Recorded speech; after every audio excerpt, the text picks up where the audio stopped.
देखो जी, league stage का विश्व कप का दूसरा हिस्सा शुरू हो गया है। अब ना वो काउंटडाउन वाला हिस्सा शुरू हो गया है। काउंटडाउन वाला हिस्से में कौन टॉप 4 को ट्रबल करेगा, कौन टॉप 4 में जगह बनाएगा। लेकिन अब जो मुकाबला पुणे में खेला जाएगा दोस्त, उसे कहते हैं हिंदी में कड़ाका मुकाबला। एक तरफ दक्षिण अफ्रीका, दूसरी तरफ न्यूजीलैंड, दोनों टीम्स जो मेरे ख्याल से आपके मन में टॉप 4 में रहेंगी, सेमीफाइनल्स खेलेंगी और मुकाबला होगा पुणे में। तगड़ा मुकाबला। कहीं ना कहीं दोनों टीम अब ये चाहेंगी कि जल्द से जल्द 2 और पॉइंट लाओ और वो क्यू जो होता है ना, अपने सामने जल्द से जल्द लगाओ। तो उस मुकाबले के बारे में बातचीत करने के हमारे साथ स्टूडियो में इस विश्व कप में पहली बार संजय मंजरेकर। सर, ये दीवारें आपको मिस कर रही थी। क्या हाल हो गया आपका कि मेरी तरफ आना पड़ा आपको। नहीं, थोड़ा पाकिस्तान और इंग्लैंड की तरह आपका हाल हो गया कि फाइनली हमको इनको वापस लाना पड़ा यार। Sir, always the best, go back to that. But talking about the game Sanjay भाई, दक्षिण अफ्रीका, न्यूजीलैंड, दो टॉप टीम्स, नो दो राय। पर जो दक्षिण अफ्रीका के अभी तक देखा है, मतलब 400 पे 400 पे 400, एक वो टीम है, एक दूसरी टीम जो चेस करती है। आपने क्या समझा इनके बारे में? They must have gotten over the finishing line, पर थोड़ा बहुत तो दिखा है वहां पे कि प्रॉब्लम है। देखिए, 4 जो सेमीफाइनलिस्ट हो सकते हैं, एक तो इंडिया है, दूसरे न्यूजीलैंड, ऑस्ट्रेलिया और साउथ अफ्रीका लाइकली सेमीफाइनलिस्ट। इस टॉप 4 में मुझे लगता है साउथ अफ्रीका मेरे लिए सबसे अनकन्विंसिंग सेमीफाइनल लगती है, क्योंकि खेले तो बहुत बढ़िया, बैटिंग पावर हाउस है, लेकिन 2 चीजें हमने देखी है। चेस करते वक्त नेदरलैंड्स के खिलाफ 240 कर नहीं पाए, आउट हो गए, ऑल आउट हो गए, हार गए वो मैच। पाकिस्तान के खिलाफ ऑलमोस्ट हार गए, वापस चेस करते हुए, तो एक बड़ी समस्या है, कमजोरी है। और दूसरी चीज, जो पहले गेंदबाजी करे या बाद में गेंदबाजी करे, डेथ बॉलिंग एक दूसरा बड़ा प्रश्न चिन्ह है।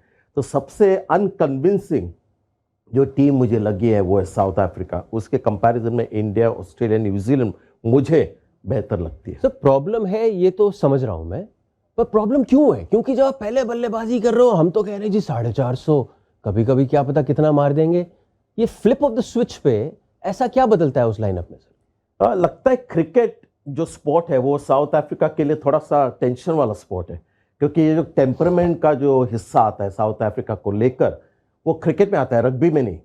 तो कहीं ना कहीं टेम्परामेंट मुझे लगता है कम्स इनटू प्ले, क्योंकि चैलेंज तो वही है, बॉलर्स की क्वालिटी भी वही है, कंडीशंस भी सेम है, लेकिन जब लक्ष्य सामने होता है और 1-2 विकेट गिर जाती है, तो शायद कहीं ना कहीं उनके जो 11 प्लेयर है उसमें 4-5 प्लेयर शायद ज़्यादा नर्वस होते होंगे।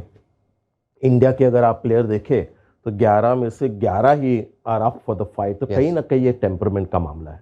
तो अगर आप न्यूजीलैंड हैं, and I am not saying this should be dependent on क्या दक्षिण अफ्रीका का हाल है चेस करते हुए, आप सोचेंगे भाई टॉस जीतो और पहले उनसे गेंदबाजी करा दो। देखिए, पाकिस्तान ने वही किया उस दिन जब वो मैच एकदम करीबी मैच हुआ। और मुझे लगता है कि जो पिछला मैच भी इंडिया को जब पहले बल्लेबाजी पे मजबूर किया, वो भी मुझे लगा इंग्लैंड की रणनीति अच्छी है। तो जिस पैटर्न से आप जीतते आ रहे हो उसको थोड़ा सा बदल के देखो। कोई लोग समझते हैं कि अपने ताकत के हिसाब से खेले, टॉस जीता है, अगर आप पहले बल्लेबाजी अच्छी करते तो पहले बल्लेबाजी करो। लेकिन साउथ अफ्रीका जिस तरह से जीत रही है पहले बल्लेबाजी करके, तो ये भी टैक्टिक हो सकती है कि उनको मजबूर करो, जो चीज़ लगता है कि वो ठीक तरह से कर नहीं पा रही, तो उनको मजबूर कर दो, चेस करो। तो ये एक अच्छी टैक्टिक हो सकती है टॉस के साथ ही। क्विंटन डिकॉक मतलब अलविदा कह तो रहे हैं, लेकिन कह रहे हैं हैप्पी दिवाली करके ही अलविदा कहूंगा, मतलब जिस तरीके से खेल रहे हैं आज, बल्लेबाजी कर रहे हैं। देखिए, हमने तो चालू किया एक पिटिशन कि हाँ, और मैं ले रहा हूँ काफी सिग्नेचर, तो काफी लोग हाँ बोल रहे हैं कि ना रिटायर ना कर, क्योंकि बहुत ज्यादा उनके पास काबिलियत है। अभी चैंपियंस ट्रॉफी भी आने वाली 50 ओवर्स वाली, तो शायद बेन स्टोक्स की तरह वो कम बैक करेंगे। तो जी हाँ, लेकिन तगड़े प्लेयर है। और जब हम टेंशन की बात करते, टेम्परामेंट की, तो मैंने 1-2 ही खिलाड़ी जो देखे इस साउथ अफ्रीकन टीम में। एक तो है क्विंटन डिकॉक, जो शायद प्रेशर बेहतर झेलेंगे बाकी बल्लेबाजों के मुकाबले, और दूसरे क्लासन। बाकी जो प्लेयर्स हैं उसमें आप माकरम भी डाल दीजिए, बहुत अच्छे फॉर्म में है, उसमें डेविड मिलर भी डाल दीजिए, टेम्बा बवूमा भी डाल दीजिए। प्रेशर में पता नहीं ये लोग कैसे खेलेंगे, लेकिन क्विंटन डिकॉक अगर बड़ा स्तर हो, प्रेशर मैच हो, चेस वाला मैच हो, तो क्विंटन डिकॉक अगर जल्दी आउट हो जाए तो उनका एक तगड़ा प्लेयर टेम्परामेंट को लेकर भी आउट हो गया, ऐसा आप समझिए। तो फिर ट्रेंट बोल्ट साहब तो कह रहे होंगे आओ जी डिकॉक साहब, मैं आपको चलना करने आया हूँ यहाँ पे। जल्द से जल्द। जी हाँ, ये मैचअप्स होते हैं और हमने देखा है कई बार कि ट्रेंट बोल्ट का रोहित शर्मा के साथ मैचअप हुआ है लेफ्ट आर्म। तो ये बल्लेबाज भी, और मैं मानता हूँ बल्लेबाज ज़्यादा गेंदबाजों से सोचते हैं, स्मार्ट होते हैं। मैं उम्मीद कर रहा हूँ कि कोई गेंदबाज ज़्यादा नहीं देख रहे हैं, लेकिन कहीं ना कहीं वो भी अपने तकनीक में थोड़ा सा बदल लाएंगे। तो जी हाँ, मैचअप तो होगा और पूना में अगर पहली गेंदबाजी करो तो शायद थोड़ी सी मदद भी मिल सकती है, लेकिन क्विंटन डी कॉक यार इसके लिए बिल्कुल तैयार रहेंगे मुझे लगता है। वहीं दूसरी ओर सर, अगर लॉकी फर्गसन बाहर है, ही इज़ नॉट रिकवर्ड, वो अकीलीज में उनको चोट लगी थी। ट्रेंट बोल्ट साहब के जो साथी हैं सऊदी साहब आ गए, walks in for you in that 11? जी हाँ, क्योंकि बाकी कोई चेंजेस वो लाना नहीं चाहेंगे। सऊदी है रिजर्व्स में, लेकिन ग्लेन फिलिप्स काफ़ी अच्छी स्पिन की कॉम्प्लीमेंट कर रहे हैं। उनके मेन स्पिनर है मिचेल सैंटनर। तो वहाँ पर मुझे लगता है बॉलिंग अटैक में लॉकी फर्ग्यूसन अगर गए तो सऊदी एक प्योर बॉलर आ जाएंगे, थोड़ी बल्लेबाजी में मदद हो जाएगी, तो लगता नहीं चेंजेस होंगे। जिमी नीशम जो खेले थे पिछला मैच, उन्होंने तो बॉलिंग में बहुत मार पड़ी थी, लेकिन ऑलमोस्ट उन्होंने ऑस्ट्रेलिया के खिलाफ वो मैच जिताया, तो उनको भी बाहर नहीं रखेंगे।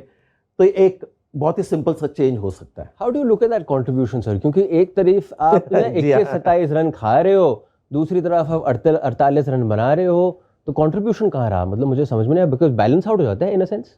इसीलिए तो मैंने एक बार थोड़े दिन पहले या पिछले साल या 2 साल पहले कहा था कि ऐसे जो प्लेयर्स होते हैं तो उनका वैसे ही होता है थोड़ा सा। तो मुझे लगता है कि प्योर जो प्लेयर है, जैसे इंडियन टीम अगर आप देखें तो प्योर बॉलर्स है, प्योर बल्लेबाज है, और जो प्योर बल्लेबाज है थोड़ी बहुत गेंदबाजी करे तो अच्छा है, लेकिन इंडिया के साथ वो है नहीं। जिमी नीशम उस कैटेगरी में आते हैं कि जो आप उनको प्योर बॉलिंग पे नहीं खिलाएंगे, नॉर प्योर बल्लेबाजी, लेकिन कभी कभी बैलेंस में वो बन जाता है कि चलो इनसे 3-4 ओवर अगर अच्छी गेंदबाजी करेंगे फिर आपको वैल्यू मिल जाता है कि रन भी रोके इन्होंने और रन भी बनाए। फाइनली संजय भाई, रचिन रविंद्र, सब इसके बारे में बातचीत कर रहे हैं। हमने तो बोल दिया वेलकम टू दी आईपीएल, हो ही जाना चाहिए आपका वेलकम टू दी आईपीएल। आपको कैसे लगे? मैं इनको जब देखता हूँ, बिकॉज आप केन विलियमसन की जगह कहीं ना कहीं फिल कर रहे हैं, would be right in saying, I am not saying दर्जा वैसा है, but modern day Kane Williamson, a lot more explosive Kane Williamson, जो डीप भी खेल सकता है लेकिन रन रेट को भी 5-6 पर रख के आगे बढ़ सकता है। या मॉडर्न डे प्लेयर है, और मॉडर्न डे प्लेयर अभी तक मैंने देखा नहीं जो 60 या 70 की स्ट्राइक रेट से खेलता है। तो जो पहला 100 उन्होंने बनाया इंग्लैंड के खिलाफ, लग रहा था कि पिच फ्लैट था, और कभी कभी आप खुद को सरप्राइज कर जाते हो ऐसे परफॉर्मेंस करके। लेकिन ऑस्ट्रेलिया के खिलाफ रन चेस में जिस तरह से उन्होंने बल्लेबाजी की, थोड़ा सा हमको और उनकी पहचान हो गई। तो टैलेंट तो है ही, लेकिन टेम्परामेंट भी लगता है बहुत बढ़िया है, और कुछ बात है शायद रविंद्र नाम में तो है प्लेयर फॉर द फ्यूचर। लेकिन मैं थोड़ा सा डरता हूं किसी को प्लेयर ऑफ द फ्यूचर बनाने के लिए, क्योंकि बहुत सालों से हम कमेंट्री करते आ रहे हैं और किसी को देख के एकदम एक्साइट होकर बोलते ये great batter of the future, और 2 साल के बाद उनका नामो निशान नहीं होता। ये ऐसे नहीं लगते, लेकिन पोटेंशियल तो लगता है कि चैंपियन खिलाड़ी बनेंगे। फाइनली जी, पलड़ा किसका भारी है जी आपके हिसाब से? मैं थोड़ा सा न्यूजीलैंड से ज़्यादा कन्विंस्ड हूँ, क्योंकि डेथ बॉलिंग देखिए साउथ अफ्रीका की, चेस में बल्लेबाजी देखिए, न्यूजीलैंड ने मुझे ज़्यादा कन्विंस किया है, तो मैं न्यूजीलैंड को बैक कर रहा हूँ। संजय भाई, thank you so much for joining us. हमने वेलक्रो लगा दिया, आप वहाँ से हिल भी नहीं सकते अब आप हमारे साथ इस विश्व कप के दौरान रहोगे। आप देख रहे थे ESPN क्रिक इन्फो मैच डे हिंदी।